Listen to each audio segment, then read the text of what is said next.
नसीम भाई, हिंदुस्तान में मौजूद एक पाकिस्तानी सहाफ़ी ने एक बात की है कि अब जो आइंदा मैचेस आएंगे उसमें ये प्लेयर्स अच्छा परफॉर्म करेंगे ताकि इनकी वाह हो, और जो अब तक इन्होंने वर्ल्ड कप में किया उस पे से लोगों की नज़र जो है वो हट जाए और फिर जो है वर्ल्ड कप लेकिन हमारे हाथ से निकल गया, ऐसा कुछ है?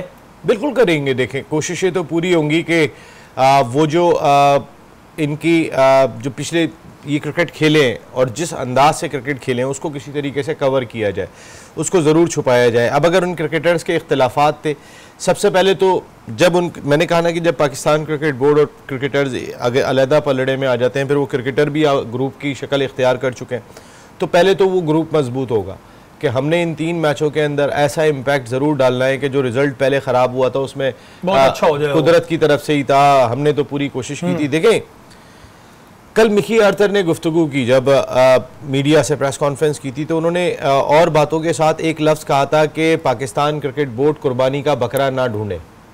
आप समझ रहे हैं मेरी बात? अगर मिकी आर्थर प्रेस कॉन्फ्रेंस में ये बात कह रहे हैं कि पाकिस्तान क्रिकेट बोर्ड कुर्बानी का बकरा ना देखे, हमने अपनी तरफ से चाहे मैच कोचेज़ हो, मैनेजमेंट हो, प्लेयर्स हो, सब ने 100% दिया है। इसमें हमें अपनी खामियां दिखाई दी हैं। मिकी आर्थर साहब, इतने अरसे से आप टीम के साथ हैं, आपको खामियां दिखाई नहीं दे रही थी? जब आप जूम मीटिंग पे मौजूद थे, जिस वक्त टीम के अनाउंसमेंट की बात हो रही थी और बाबर आजम खड़े हो गए थे कि जी मुझे तो यही प्लेयर चाहिए, तो आप उस वक्त क्यों खामोश थे? आपका बड़ा एक मेरे ख्याल में मुझे ऐसा लगता है कि मिकी आर्थर या गोरे जितने भी कोचेज आते हैं, ये खामोशी से अपनी पैसे लेने के लिए आते हैं। हाँ, इनको भी आपस में लड़ने दो, जहां मोल्ड कर दो ये मोल्ड हो जाते हैं, जिस तरह खिलाड़ी चाहते हैं इनको डील कर रहे होते हैं, ये मोल्ड हो जाते हैं। देखिए, मुझे बड़ा मिकी आर्थर से मैं ये एक्सपेक्ट नहीं कर रहा था कि मिकी आर्थर की जानिब से कोई सवालात सामने नहीं आएंगे। मिकी आर्थर ने इस चीज़ पे तो स्टैंड लिया कि इंज़माम-उल-हक मेरे मामलात में मुदाखलत ना करें, उस पे बोले थे। लेकिन जो इंज़माम-उल-हक का मामला था, सिलेक्शन कमेटी, तो उस मीटिंग का हिस्सा स्टेक होल्डर की हैसियत से टीम का डायरेक्टर भी था मिकी आर्थर, बाबर आजम भी थे। बाबर आजम और इंज़माम का एक पेज पे होना समझ में आता है, आप कैसे आ गए भाई? अच्छा, और ये जो मिकी आर्थर कह रहे हैं कि जी कुर्बानी का बकरा ना ढूंढे और हमने 100% दिया, तो ये तो बच्चा भी, जो छोटा बच्चा है क्रिकेट देख रहा है, वो भी देख के बताता है कि 100% तो नहीं था। अब ये बातें करना इतना खुलखुला के कि जी बकरा ना ढूंढे, ये एक तरीके से प्रेस कॉन्फ्रेंस में कहना, पीसीबी के चेयरमैन और जो अपर मैनेजमेंट होती है उन पर प्रेशर डालना होता है कि हम यहाँ बोल रहे हैं तो हम कहीं भी बोल देंगे। शरीफ भाई, मैं आपको एक बात बताऊं, ये बात भी आप मेरी लिख लीजिएगा।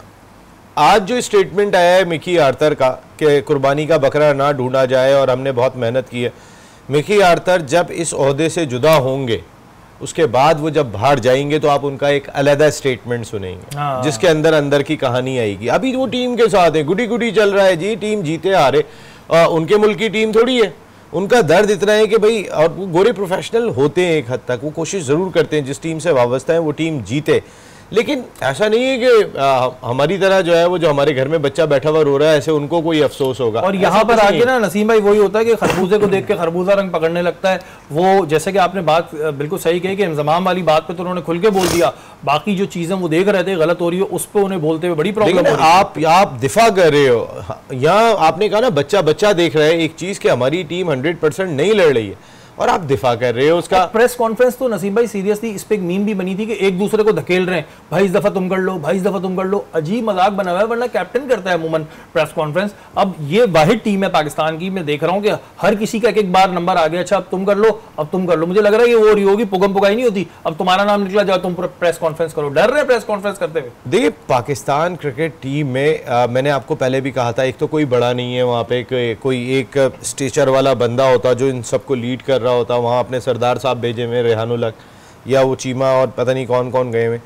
आप सबसे बड़ा प्रॉब्लम तो ये क्रिएट हुआ, ये सब बाबर आजम ने अपनी मर्जी से किया है। आपको एक बात बताऊं, आज पाकिस्तान क्रिकेट बोर्ड को ख्याल आ रहा है कि वो मीडिया मैनेजर को वापस बुला रहे हैं, क्योंकि जब चेयरमैन पाकिस्तान क्रिकेट बोर्ड वहाँ पर गए थे तो उन्होंने बहुत सारी चीज़ें ऐसी देखी थी और उन्होंने अंदाज़ा कर लिया था कि ये खिलाड़ी जो है ना वो ज़रा थोड़े से ज़्यादा ऊपर हैं। आप यकीन करें कि आप उनका एटीट्यूड, कल भी हमने दिखाया था आपको, इंडिया से मैच हार के आ रहे थे जो हमारी आज इमाम ने कह दिया था जाओ तुम खेल लो, हाँ एक्सक्लूसिव फुटेज थी, उसके अंदर हमने दिखाया कि इमामुल-हक ये कहते हुए आ रहे हैं, कोई अगर पाकिस्तानी शाइक जो है वो बना रहा है वहाँ वीडियो तो कह रहा है जा तू जाके खेल ले, ये वाला जुमला।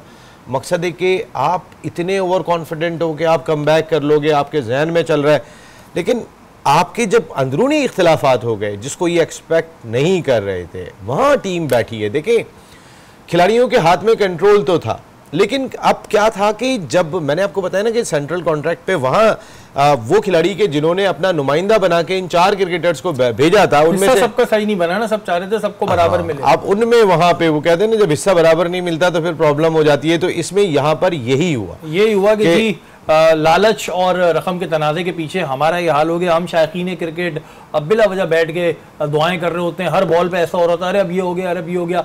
लेकिन बहुत अफसोस की बात है और वाकई में इस पर सोचना चाहिए। ये वर्ल्ड कप तो बहरहाल अब इसका क्या रिजल्ट आएगा अभी हमें नहीं पता, अब तक तो हमारे सामने आ ही गया है। अब ज़ाहिर पाकिस्तानी है तो दिल से नहीं निकलता कि ये आ जाएगा रिजल्ट, हम फिर भी उम्मीद करते हैं कोई ना कोई चांस बन जाए, लेकिन गलत है।